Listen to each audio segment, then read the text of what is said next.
What if I told you could have a curry, say a butter chicken, for this price right here per serving? I'd say take my money. Actually, I only have $1.40.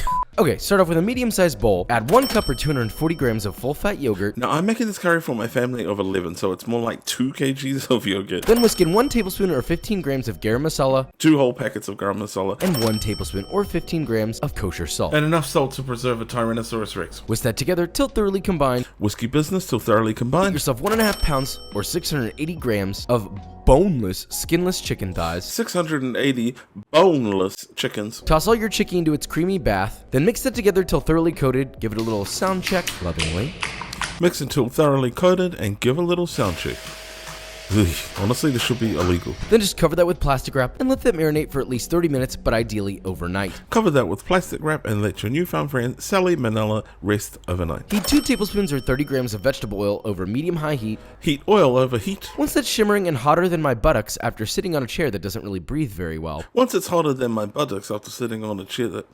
Add your marinated chicken in batches to avoid overcrowding and sear for 2 to 3 minutes. Add your chicken and sear in batches. I'm running 2 pans. What's up, batches? Should be nice and golden brown, maybe even lightly charred. And sear the other side for another 2 minutes. Mine is so charred, they call me Charizard. Make sure the pan is clear, then hit it with a touch more oil, then lower your heat to medium and add 1 yellow onion. I'm starting with 2 fresh pots. Here's my yellow onion. A 2-inch knob of ginger that's been finely diced, or more specifically, brunoise. My 2-inch knob of ginger from a jar. Or more specifically, from a jar. Or Jarazar.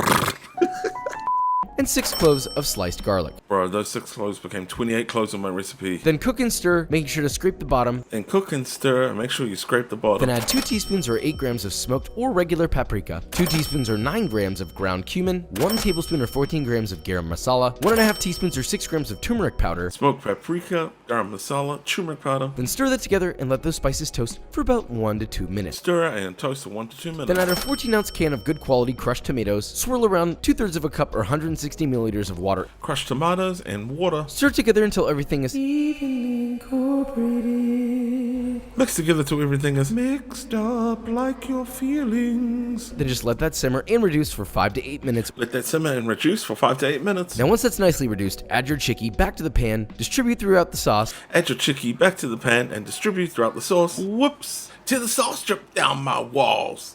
And let it simmer another 3 to 5 minutes or until the chicken is cooked through and hot. Simmer through until the chicken is cooked through and hot. Also, if you have downtime during a recipe, use this time to clean up as you go. Clean the poo stains off the wall. Pour in 1 cup or 240 milliliters of heavy cream. Look at the creamy, streamy papalai. I missed the memo about making a nice pattern. Then just stir all that together, bring it up to a light simmer. Stir it all together and bring to a light simmer. Then last but not least, turn off the heat and stir in 2 tablespoons or 28 grams of unsalted butter. Stir it in my butter and done. Guys, this recipe is amazing. The butter chicken, honestly, I would be happy if I got that at a restaurant. It's spicy, it's creamy, it's rich, and it is on regular rotation in our household. And if you enjoyed that, follow for more so we can make more internet recipes. Okay, love you, bye.